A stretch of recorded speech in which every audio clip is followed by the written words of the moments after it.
Le Grand Canyon, dans l'Arizona. Pas loin de 5000 km² de superficie. Un labyrinthe de falaises et de gorges vertigineuses creusées par le fleuve Colorado.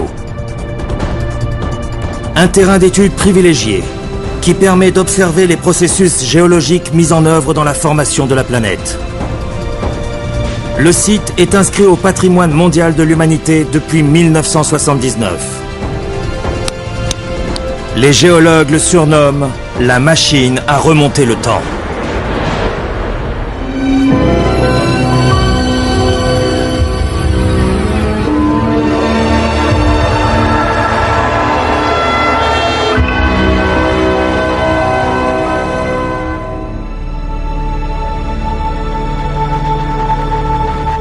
Le site est tellement vaste qu'on le repère depuis l'espace. Long de 446 km, large de 30 km par endroit, pour une profondeur dépassant les 1600 mètres, le Grand Canyon regroupe les à-pics les plus profonds du monde. Ces falaises s'enfoncent droit dans la croûte terrestre. Il a fallu moins de 5 millions d'années au fleuve Colorado pour le creuser. Il a ainsi exposé à ciel ouvert les 2 milliards d'années d'histoire géologique que compte notre planète.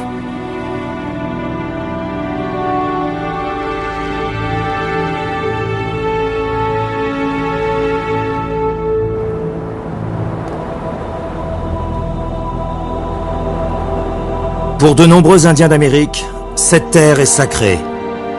Ils vénèrent ce canyon depuis des siècles. Cet endroit est chargé d'une grande force spirituelle. Nos légendes racontent que notre peuple est originaire du fond du canyon. John Spencer est chef géologue. Ce paysage est en apparence tout plat. Quand on est à 300 mètres du bord d'un précipice, ce qu'on voit est monotone. Mais il suffit de faire quelques pas et on se retrouve face à un spectacle époustouflant. Ces précipices ont mis des milliers d'années à se former.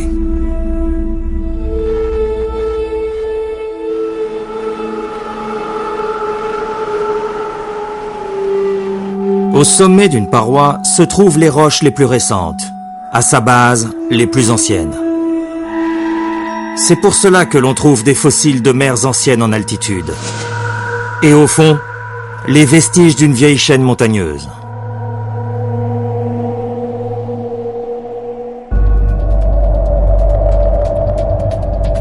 Carl Karlstrom est professeur de géologie à l'Université du Nouveau-Mexique. Il étudie les roches les plus anciennes du canyon, celles qui reposent à 1600 mètres au fond du gouffre. Nous nous intéressons aux plus vieux chapitres de l'histoire du Grand Canyon. Exposés comme ils le sont, ces colosses nous donnent à lire toute leur histoire, jusqu'à leurs origines.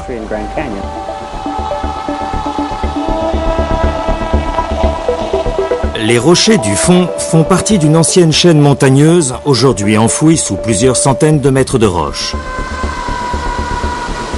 Une chaîne appelée les schistes de Vishnu. Une couche de dépôts sédimentaires datant d'environ 1,7 milliard d'années.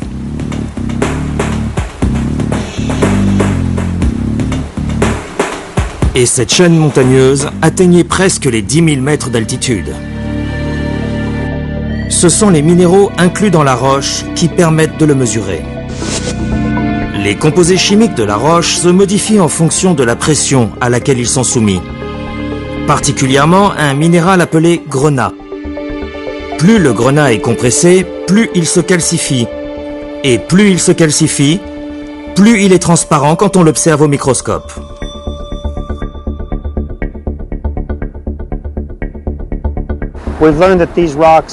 Nous avons découvert que ces roches se sont trouvées enterrées à une grande profondeur et que la pression qu'elles ont subie équivalait au poids d'environ 10 000 mètres de surplomb. Les découvertes de Carl Karlstrom sont capitales pour nombre de géologues.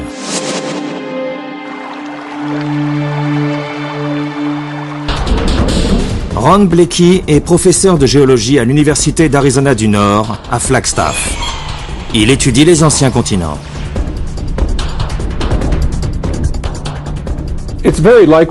Il est fort probable qu'au cours de cette ère, la partie littorale de l'Amérique du Nord correspondait au sud de l'État du Wyoming, peut-être jusqu'au-delà de la frontière actuelle avec le Colorado.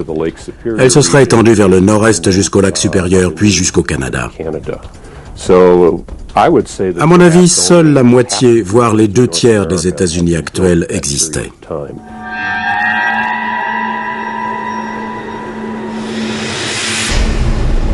Le paysage était en effet totalement différent de celui-ci. Le sud de l'actuelle Amérique du Nord n'existait pas. L'ancienne chaîne de montagnes dominait l'océan.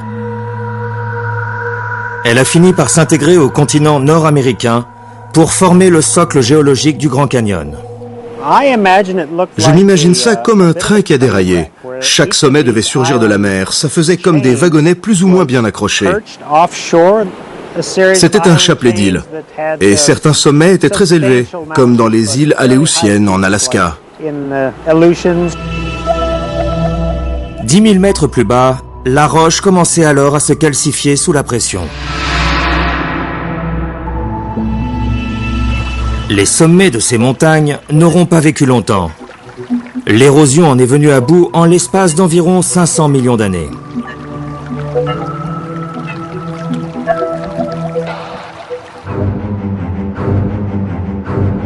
À mesure que l'on remonte vers les sommets du canyon, on se rapproche du présent.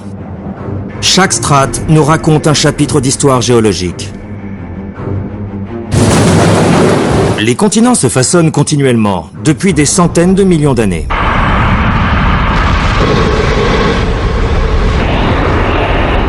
Les forces sismiques souterraines ont provoqué la tectonique des plaques, en séparant les blocs terrestres pour en former d'autres. Des tranchées se sont ouvertes au fond des mers. Cela a modifié le niveau de l'eau qui a submergé les terres basses. 8 mers différentes au moins ont submergé le site des anciennes montagnes de Vishnu. Elles ont envahi les terres et y sont restées quelques millions d'années avant de se retirer. En voici la preuve.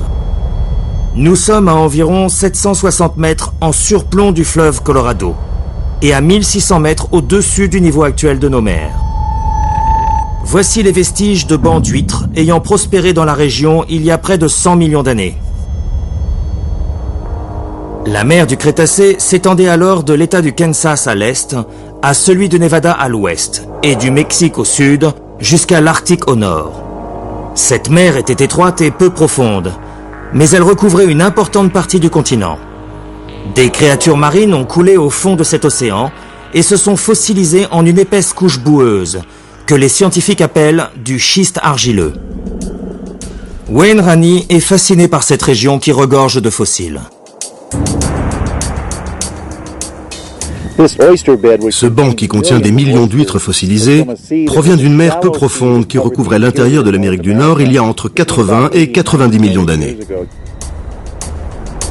Mais les huîtres n'étaient pas les seules créatures à vivre dans cette ancienne mer. On y trouvait aussi des requins, des tortues et des ammonites. Au fur et à mesure que l'érosion met au jour de nouvelles couches de roches, des fossiles apparaissent. En 2005, à seulement 110 km de la bordure du canyon, des paléontologues ont découvert un squelette bien préservé. C'était celui d'un plésiosaure, un reptile marin de l'ère des dinosaures. David Gillette est conservateur du musée de paléontologie d'Arizona du Nord.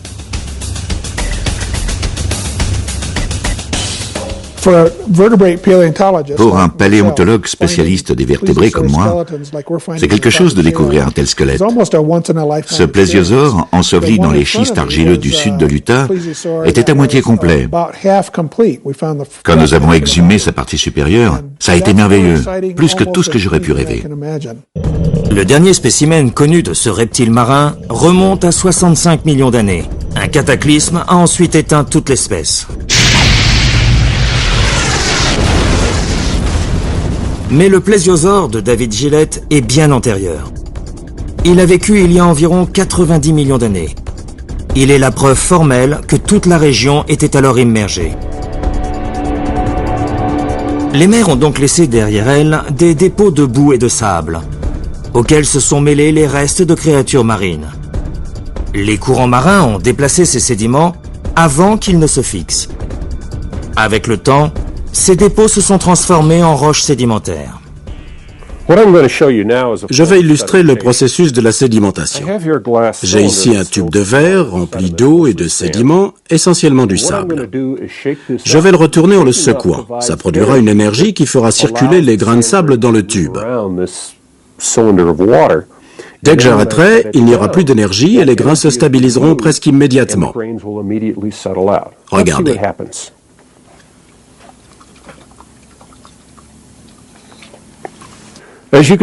Voilà, les grains les plus gros se déposent au fond et au-dessus, on a des couches de grains de plus en plus fins. Le sable se fixe très vite, tandis que l'eau reste trouble, puisqu'il y a encore de fines particules en suspension.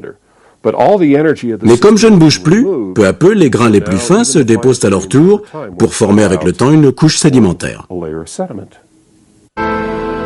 Les couches sédimentaires ont formé le Grand Canyon de la même façon. Pendant des millions d'années, le tube de verre s'est retourné très souvent. Et quand les mers successives se sont retirées, il est resté une gigantesque accumulation de sédiments qui se sont comprimés avec le temps. C'était le Grand Canyon. Voici les forces les plus titanesques de notre planète. La puissance gigantesque des plaques tectoniques entrant en collision. Cette énergie titanesque, la plus puissante de la Terre, c'est la tectonique des plaques. C'est elle qui fait évoluer la morphologie de notre planète. La surface de la Terre se compose d'une série de vastes plaques. Elle flotte sur la partie meuble et tendre du manteau terrestre. La température du noyau central de la Terre peut atteindre 6650 degrés. Cette chaleur intense crée des courants de convection dans le manteau inférieur. Ces courants font se mouvoir lentement les plaques à la surface. Les scientifiques parlent de dérive des continents. Au fil du temps, des blocs entiers se séparent. Ils entrent en collision les uns avec les autres, remodelant continuellement l'aspect de notre planète. Ces collisions ont joué un rôle déterminant dans la création du Grand Canyon. Il y a environ 130 millions d'années, la plaque océanique commence à heurter la côte ouest de la plaque nord-américaine. Les plaques océaniques se trouvent sous la mer. Elles sont épaisses de 50 à 100 km et sont composées de basalte dense. Les plaques continentales, elles, sont faites essentiellement de granit. Elles sont plus légères. Lors de la collision, les plaques océaniques fléchissent et passent sous les plaques continentales, en l'occurrence ici, sous la côte ouest de l'Amérique du Nord. Durant plusieurs dizaines de millions d'années, la croûte continentale ainsi compressée s'épaissit. À mesure que la plaque océanique gagne en profondeur, tout l'ouest de l'Amérique du Nord se soulève. Avec la formation du relief, la mer se retire, laissant le bloc continental qu'on connaît aujourd'hui. La collision entraîne les portions littorales du bloc continental dans les profondeurs de la Terre. En se rapprochant du noyau, elles entrent en fusion. Puis elles poussent sous la croûte. Au nord, elles forment la chaîne des Rocheuses. Au sud, une chaîne de montagnes anciennes, les Mogollon Islands d'Arizona, gagne en relief. La région qui forme aujourd'hui le plateau du Colorado s'élève d'environ 1600 mètres. Les anciens fonds marins se soulèvent et atteignent leur niveau actuel, 2000 mètres au-dessus de la mer.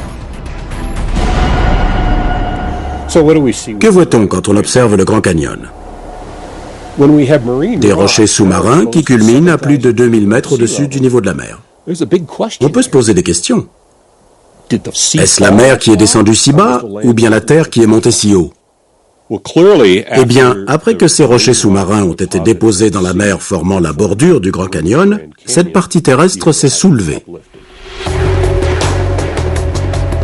La région du Grand Canyon n'a pas toujours offert ce paysage de gorges et d'entailles. Et elle ne s'est pas toujours trouvée au-dessus du niveau de la mer. Pour former ces gorges et ces précipices, il a fallu l'action d'une autre force, l'érosion. Un fleuve est parvenu à creuser ces raccourcis à travers la roche.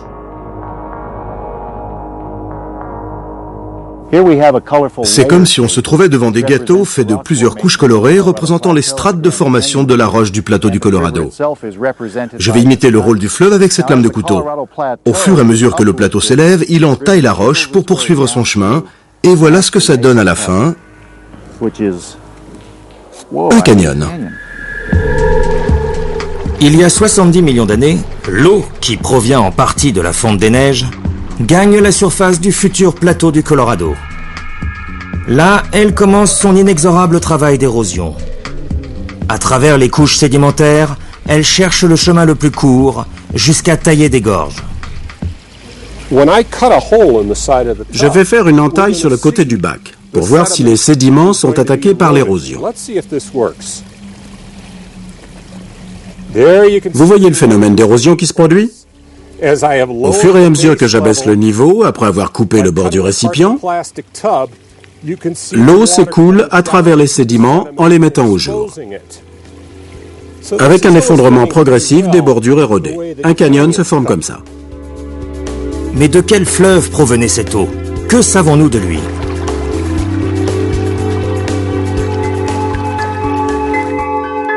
La trace de lys anciens est encore visible.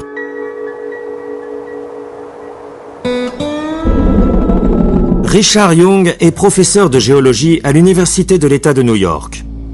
Il rassemble et compare les indices livrés par la forme et la composition des roches trouvées dans le lit des rivières.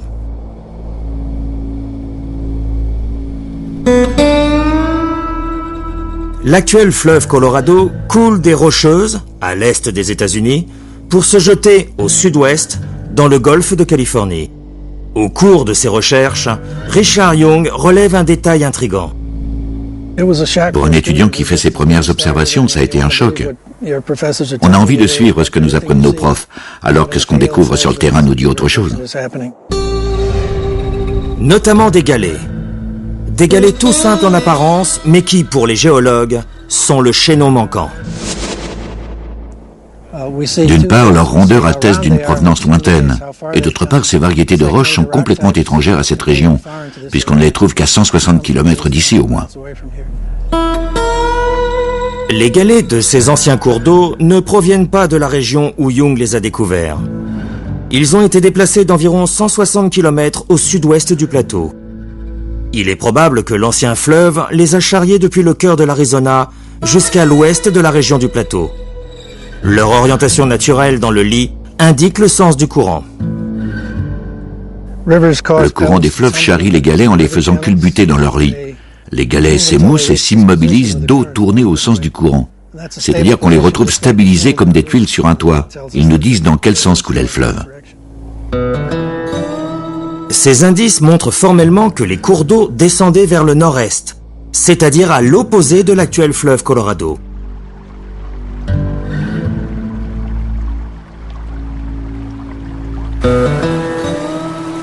Un autre cours d'eau traversait des gorges situées à 6 km 500 au sud de la partie ouest du Grand Canyon. Mais son lit s'est asséché. Que s'est-il donc passé?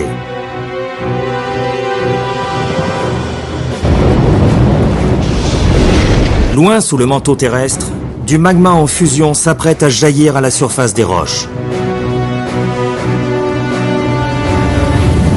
Il y a environ 20 millions d'années, la plaque océanique commence à se déplacer vers le nord par rapport à la plaque nord. Une poussée de magma forme peu à peu une poche sous les Mogollon Islands, au sud-ouest du canyon. La pression est extraordinaire. La croûte terrestre commence à s'étirer. En quelques millions d'années, de vastes étendues se déforment. Elles se tassent et s'élèvent en relief, avant de s'affaisser sur elles-mêmes. Ainsi, la chaîne des Mogollon s'effondre-t-elle de plusieurs centaines de mètres. D'immenses cuvettes apparaissent sur les reliefs qui émergent à basse altitude. Les géologues appellent cette région la province des bassins et des chênes. Wayne Rainey nous explique comment elle s'est formée. Des failles se sont ouvertes avant de s'effondrer les unes contre les autres. Ça a donné ces inclinaisons que l'on voit au bord du plateau du Colorado. Les couches de roches étaient autrefois horizontales. Aujourd'hui, elles sont presque alignées à la verticale. La région s'est inclinée avant de s'effondrer. Son histoire se lie dans l'orientation de ses affleurements. Cet affaissement a redessiné la topographie de la région. Autrefois, les montagnes du sud dominaient de plusieurs milliers de mètres le plateau du Colorado. Après l'écroulement des Mogollons, la province des bassins et des chênes s'est retrouvée à environ 800 mètres en contrebas. Il est possible qu'à cause des modifications structurelles du paysage, les rivières aient changé leur cours. L'affaissement de cette zone à un niveau inférieur au plateau du Colorado explique que les rivières ont coulé dans l'autre sens, en direction de la Californie. Voici résolu le mystère de l'inversion du courant des rivières. Mais pourquoi leur lit asséché se trouve-t-il à plus de 6 km de l'emplacement actuel du canyon?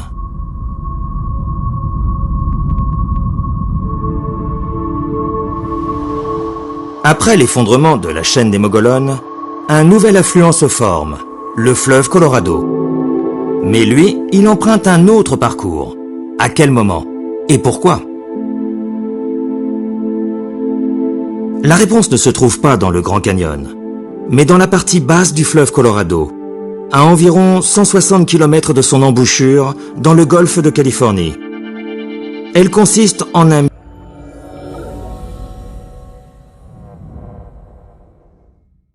minuscule fossile.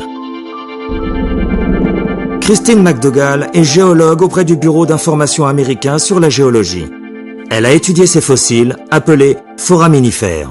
On dirait des grains de poussière, mais ce sont de microscopiques coquillages.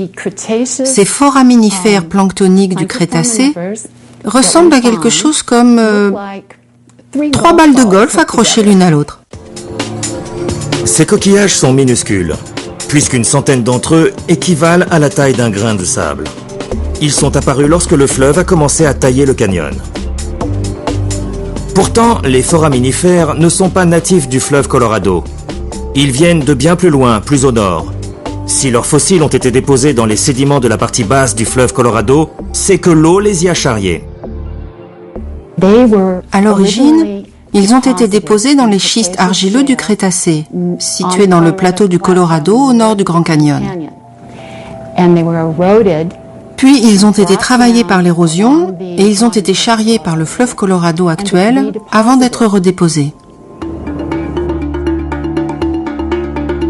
Les experts cherchent donc à connaître l'âge des sédiments sur lesquels ces fossiles se sont redéposés. Ils semblent s'être formés lorsque le fleuve a creusé son lit actuel. Géologiquement parlant, c'était hier. Ces fossiles du Crétacé indiquent que le fleuve Colorado est devenu un cours d'eau au débit fluide et régulier il y a au moins 4,5 millions d'années. C'est une découverte plutôt enthousiasmante. Cette découverte montre en effet qu'à cette époque, le fleuve suivait son parcours actuel du nord-est vers le sud-ouest. Mais si les scientifiques savent quand le fleuve s'est formé, il leur reste à comprendre comment.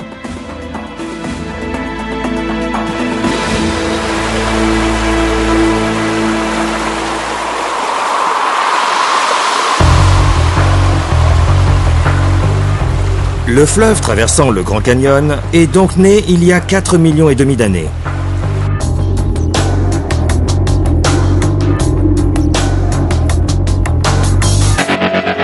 Il a creusé une tranchée de 1600 mètres de profondeur à travers la roche, mettant à nu 2 milliards d'années d'histoire géologique.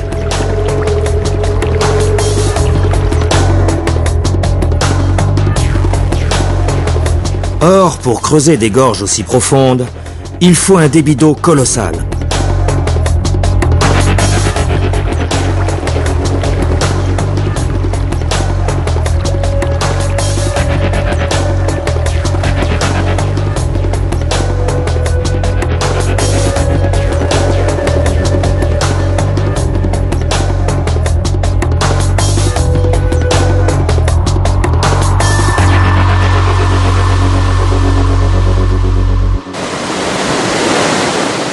La plupart des rivières et des fleuves naissent de la convergence de sources. Celles-ci descendent des reliefs et elles érodent tout sur leur passage. En aval, le courant se calme. Les eaux regroupées avancent lentement et le lit s'élargit. Mais en amont, les torrents érodent la roche sur laquelle ils coulent et ils élargissent progressivement leur lit vers la vallée. Le fleuve Colorado pourrait être né ainsi. Le processus d'érosion en amont se produit quand la pente des lits s'accentue. La rivière gagne alors en énergie pour creuser la roche plus profondément.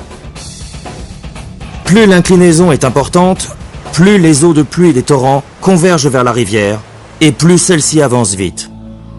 L'érosion étant intensifiée en amont, les cours d'eau charrient davantage de terre et de roches. Ce phénomène a-t-il fait grossir le fleuve Colorado au point qu'il déborde du plateau ? Nous savons qu'il y a 70 millions d'années, le plateau du Colorado s'élevait à 1600 mètres au-dessus du niveau de la mer. Il formait une pente très abrupte qui descendait vers l'actuel golfe de Californie. Il s'est donc dressé 65 millions et demi d'années avant la naissance du fleuve Colorado.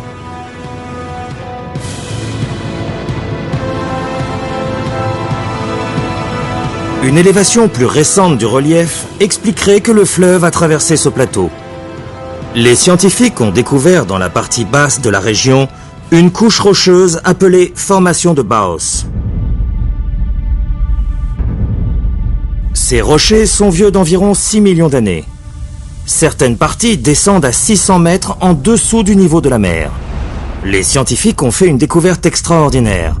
Ils ont trouvé des fossiles marins agglutinés à la roche. On trouve 3 fossiles essentiels dans la formation de Baos. Le premier est un foraminifère planctonique qui flottait à la surface de l'eau. Ensuite vient un spécimen appelé Ammonia, qui vivait dans les eaux peu profondes. Et la troisième variété, elle, vivait beaucoup plus profondément dans la mer. Ces fossiles laissent à penser que cette couche de roche se serait formée sous les mers. Ivo Lukita pense que lorsque le golfe de Californie s'est ouvert autrefois, il s'étendait à 160 km plus au nord qu'aujourd'hui. En mourant, les organismes marins sont retombés sur les fonds marins et se sont retrouvés ensevelis dans les dépôts sédimentaires blancs de cette formation de Baos. Pourtant, aujourd'hui, ces fossiles sont mis au jour à plusieurs centaines de mètres au-dessus du niveau de la mer. C'est précisément l'indice qu'Ivo Lukita recherchait. Un jour, en observant l'agencement de ces strates, j'ai pensé que la formation de Baos et le socle sur lequel elle repose ont dû être surélevés de plus de 500 mètres au cours des 5 derniers millions d'années. Autrement dit, l'élévation du relief aurait eu lieu après que les fossiles s'y sont déposés il y a environ 6 millions d'années. Cette deuxième élévation du relief expliquerait l'accentuation de l'érosion en amont. En surélevant le plateau, on accentue la pente du fleuve vers le golfe, de telle sorte qu'en lui donnant davantage de débit et de capacité d'évacuation, on accélère l'érosion en amont. Mais tout le monde ne s'accorde pas sur ce point. Car l'existence apparente de fossiles marins dans la formation de Baos, à 300 mètres au-dessus du niveau de la mer, n'est pas une preuve irréfutable que la région ait vu son relief s'élever. Le géologue John Spencer n'adhère pas à cette théorie d'un deuxième soulèvement. Ça me gêne un peu l'idée que la Terre fasse des poussées quand bon lui semble. J'appelle ça la tectonique du trampoline, c'est vous dire si je n'y crois pas. John Spencer et son équipe examinent en laboratoire des extraits de roches de la formation de Baos. Ils s'intéressent en particulier au strontium isotope. Il s'agit des atomes irréguliers intégrés à ces roches et invisibles avec un microscope classique. On les trouve sous des formes plus ou moins légères. Cela dépend de l'origine de l'eau. L'eau des rivières et des fleuves concentre des taux de strontium isotope différents de ceux des eaux de mer.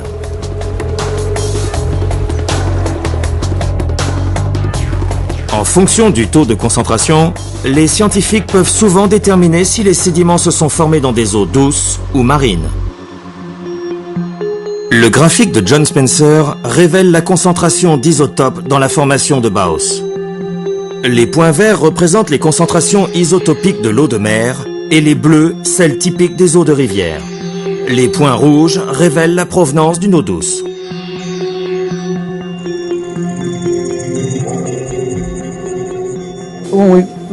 Dès les premiers résultats, il est apparu très clairement qu'il n'y avait aucune empreinte marine dans les échantillons prélevés à Baos. Nous sommes restés un peu surpris. On ne s'attendait pas à ce que chaque échantillon provienne d'une eau douce. Ces résultats remettent en question la validité de la seconde théorie sur l'élévation du plateau. Si la formation de Baos ne s'est jamais trouvée immergée sous les mers, la théorie de l'élévation de ces reliefs est caduque. Comment expliquer alors que le plateau du Colorado ait été creusé à ce point? À environ 400 km à l'ouest de Grand Canyon Village se trouve un réseau de gorges appelé bassin du lac Mannix. Norman Meek est professeur de géographie à San Bernardino en Californie. Selon lui, cette zone désertique est susceptible d'apporter des indices sur la formation du Grand Canyon. Le bassin du lac Mannix a parfois été surnommé le Grand Canyon du fleuve Moyave, à cause du paysage impressionnant qui évoque une reproduction miniature du Grand Canyon. Le bassin du lac Mannix est relié au lac Silver Soda par un canyon. Savoir comment s'est formé ce canyon pourrait aider à comprendre comment s'est formé le Grand Canyon. Le lac Mannix est aujourd'hui un désert. Autrefois, il s'étendait sur plus de 233 km². Il a disparu il y a plusieurs milliers d'années. Que s'est-il passé? Sur les rives de l'ancien lac, Norman Meek a découvert des sédiments de ce qui formait jadis son littoral. Dans les dépôts, il a trouvé les restes de coquillages d'eau douce. Il les a soumis à un laboratoire de datation radiocarbonique. Le radiocarbone, appelé aussi carbone 14, est un isotope radioactif du carbone naissant dans l'atmosphère. Il permet la datation d'échantillons d'origine animale ou végétale.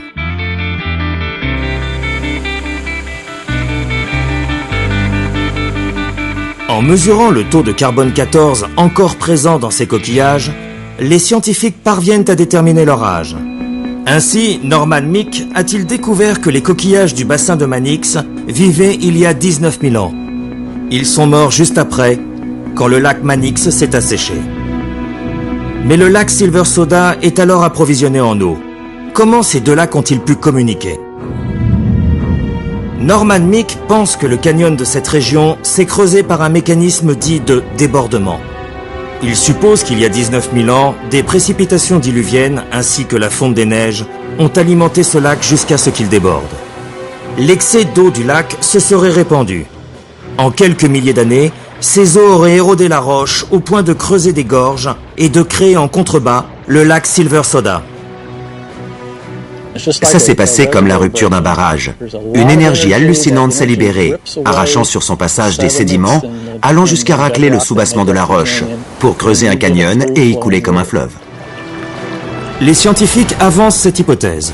Si ce débordement explique la formation d'un canyon dans le désert de Morave, il est également susceptible d'expliquer la naissance du Grand Canyon à 400 km à l'est. Il ne leur reste plus qu'à trouver l'emplacement d'un lac.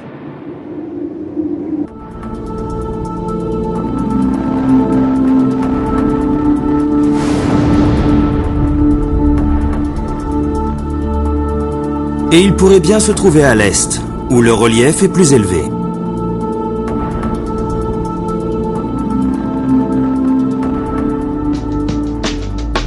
Il n'y a plus de lac aujourd'hui, mais on a découvert dans un ancien lit 60 mètres de strates de dépôt vert, vestige de l'ancien lac Bidaochi. Cette couche verdâtre laisse supposer que le lac Bidaochi était ici, à l'est du Grand Canyon, entre 16 et 6 millions d'années avant notre ère. Pendant plus de 10 millions d'années, ce lac a déposé de fins sédiments de limon, d'argile et de sable mélangés à de la cendre volcanique grise. Mais comment a-t-il pu déborder et creuser le canyon?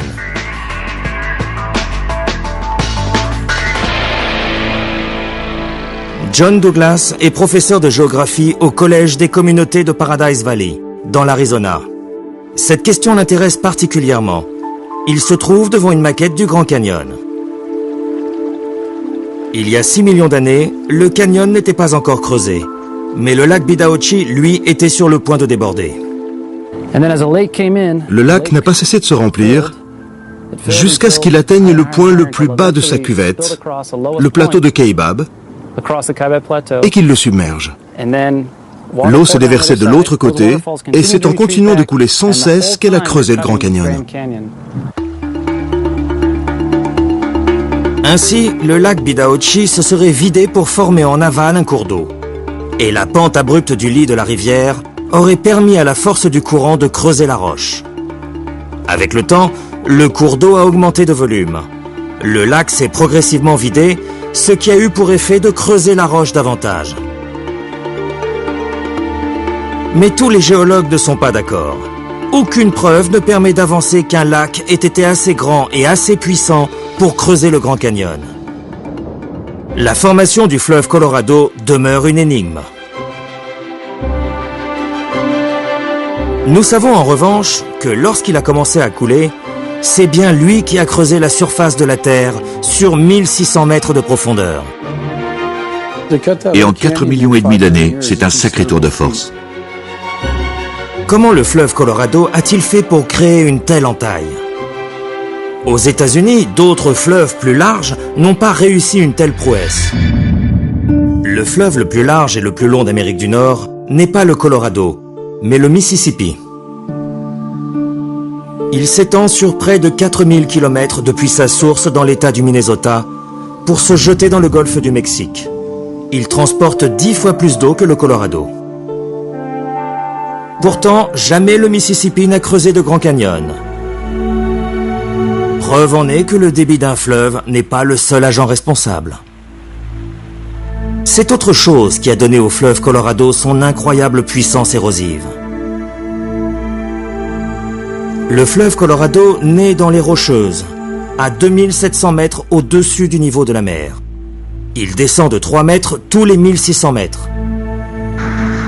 Le Mississippi, quant à lui, prend sa source dans le Minnesota, à seulement 450 mètres au-dessus du niveau de la mer. Il descend de moins de 30 cm tous les 1600 mètres. Bien que le débit du Mississippi soit 10 fois supérieur, il est moins érosif parce que sa pente est moindre. Les lois de la gravité forcent les cours d'eau à descendre. Ainsi, deux fleuves peuvent-ils avoir le même débit? Il suffit d'une différence d'un seul degré d'inclinaison pour que le fleuve le plus en pente gagne 1% de sa puissance. On pense souvent qu'un fleuve aussi impressionnant que le Mississippi aurait pu creuser un Grand Canyon parce qu'il débite 10 fois plus d'eau que le Colorado. Pourtant, on n'a jamais vu de Grand Canyon sur ses rives. L'explication, c'est que le plateau du Colorado s'est élevé selon une telle inclinaison que le fleuve a réussi le tour de force de sculpter tout un paysage. En se surélevant de 1600 mètres, le plateau a créé une pente si abrupte qu'elle fournit au fleuve suffisamment d'énergie pour qu'il entaille la roche.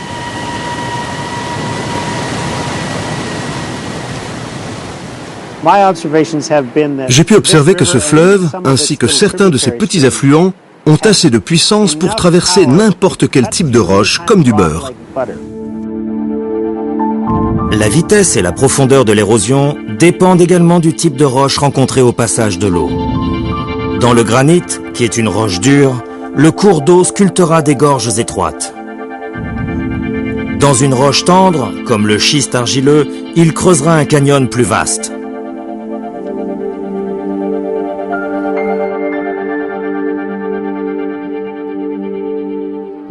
Joel Pederson est géomorphologiste à l'Université de l'Utah.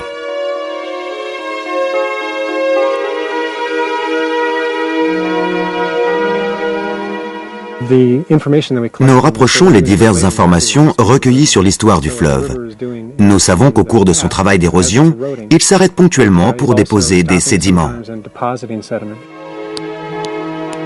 Pour trouver à quelle vitesse le canyon s'érode, Joel Pederson utilise la technique dite de datation par luminescence. La lumière permet en effet de connaître l'âge d'une roche. Elle agit sur les sédiments contenant des minéraux tels que le quartz ou le feldspath. qui ont été enfouis dans l'obscurité. À mesure que les sédiments se sont accumulés, ces minéraux se sont trouvés emprisonnés dans le noir. Joel Pederson mesure la quantité de luminescence produite par les échantillons mis au jour. Cette méthode permet de dater les sédiments, qu'ils aient quelques centaines d'années ou quelques centaines de milliers d'années. Je recueille dans un tube opaque et étanche une carotte de sédiments qui n'ont pas encore vu la lumière du jour. Ensuite, je l'amène au labo. Les échantillons prélevés sont exposés à des longueurs d'onde lumineuses spécifiques. L'énergie excite les électrons contenus dans les sédiments. Certains y répondent en libérant leur propre énergie sous forme d'éclairage, dont il n'y a plus qu'à mesurer le minuscule signal. Plus leur réaction est intense, plus longtemps ils ont séjourné compactés dans les sédiments. Nous savons alors à quelle époque le fleuve a déposé ces minéraux pour qu'ils se retrouvent pris dans l'obscurité d'autres sédiments.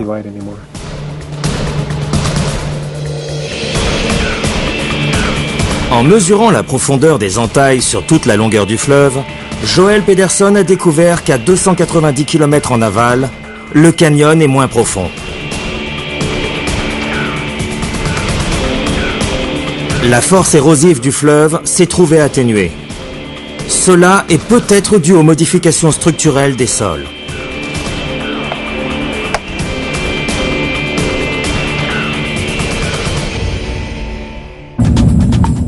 Il y a 3,5 millions d'années, le plateau du Colorado se fracture, ouvrant un gouffre à travers ses gorges.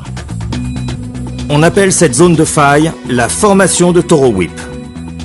L'activité tectonique le long de cette formation incline lentement le plateau en direction de l'ouest. À mesure que la pente s'émousse, la puissance érosive du fleuve diminue. Démonstration. Imaginez ce pain comme un tas de rochers que le fleuve s'apprête à attaquer pour y creuser les gorges du Grand Canyon. Disons que le couteau est le fleuve Colorado. Avec le temps, il va éroder les roches, y compris les plus dures, pour tracer son chemin. Mais on trouve souvent dans la croûte terrestre des blessures qu'on appelle des failles. Donc, si j'incise la rivière en même temps qu'un bloc de rocher s'effondre, la trace de l'incision sera moins importante sur la portion qui s'affaisse. Je tourne mon pain, vous voyez que d'un côté le canyon est assez profond et que de l'autre, il l'est beaucoup moins.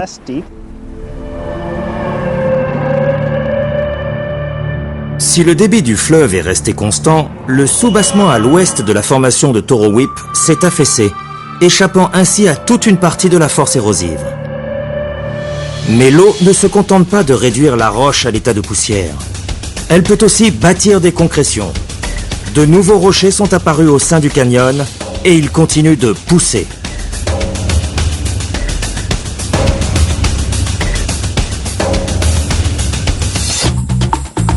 En 4,5 millions d'années, le fleuve Colorado a creusé et déplacé plus de 3000 km3 de roches.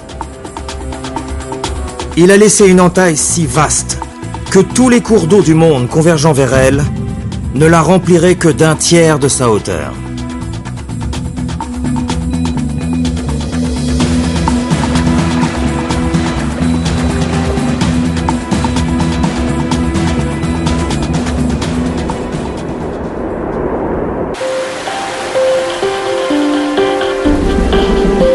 Laura Grossi, professeure à l'Université du Nouveau-Mexique, étudie ces jeunes rochers.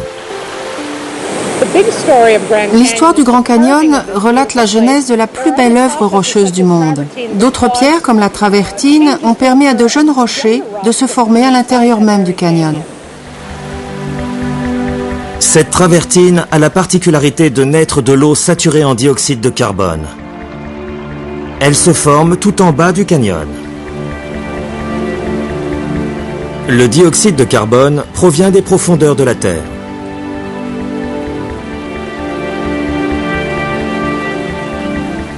En se dissolvant dans l'eau, il l'acidifie et lui donne le pouvoir de dissoudre à son tour le calcaire. Puis, le dioxyde de carbone s'échappe sous forme de bulles. En s'échappant, le gaz laisse derrière lui du carbonate de calcium, lequel recouvre tout ce qu'il trouve sur son passage. À certains endroits, apparaissent peu à peu de véritables cascades de pierre. Ailleurs, des branches et brindilles sont littéralement pétrifiées. Voici un tout petit exemple des capacités de la travertine à enrober la moindre pierre ou le moindre morceau de bois charrié jusque dans le lit. Elle s'accumule en concrétion sédimentaire qui forme instantanément une roche. Voilà la roche la plus jeune du Grand Canyon. Ainsi, le fleuve Colorado a-t-il façonné cette œuvre minérale. Mais il n'a pas travaillé que la roche. Il a nourri la flore du site. Et sa faune. C'est aussi lui qui a incité les premiers colons à s'établir dans la région. Quand les ancêtres des Indiens Wallapai sont arrivés ici il y a environ 700 ans, ils ont célébré le fleuve Colorado comme une mère nourricière. Une tradition qui perdure. Ce fleuve est la source de tout ce qui vit ici. Nos ancêtres ont défendu le canyon corps et âme parce qu'ils ont mesuré toute sa richesse et son importance. Nous voulons le garder beau et en pleine santé. Les visiteurs du Grand Canyon sont fascinés par ce spectacle, tout comme les Indiens d'Amérique l'ont été il y a 700 ans. Cette brèche gigantesque est l'une des merveilles de la nature.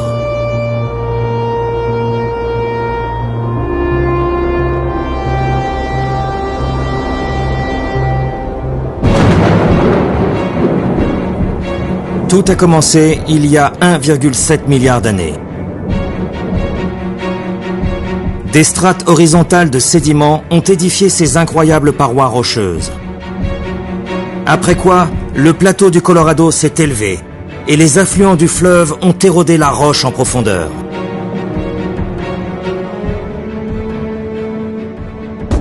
Difficile d'imaginer des gorges aussi impressionnantes que celle-ci. Peut-être rivalisent-elles avec celles du sud-est du Tibet, connues comme les plus grandes, les plus profondes et les plus longues du monde. Voici le Grand Canyon du Yarlung Zangbo au climat différent et recouvert d'une végétation luxuriante. L'Euphrate, quant à lui, est un large fleuve traversant les zones arides de l'Irak, dont le climat se rapproche de celui de l'Arizona. Mais aucune surélévation du relief n'y a engendré de canyon. Si le Grand Canyon n'est pas le plus grand ni le plus long réseau de gorges de notre planète, les forces surpuissantes qui l'ont créé et façonné restent inégalées.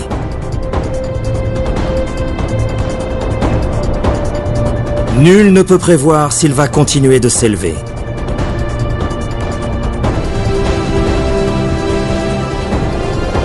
Mais il n'est pas impossible que d'ici 1 ou 2 millions d'années, ces à pics soient plus vertigineux encore.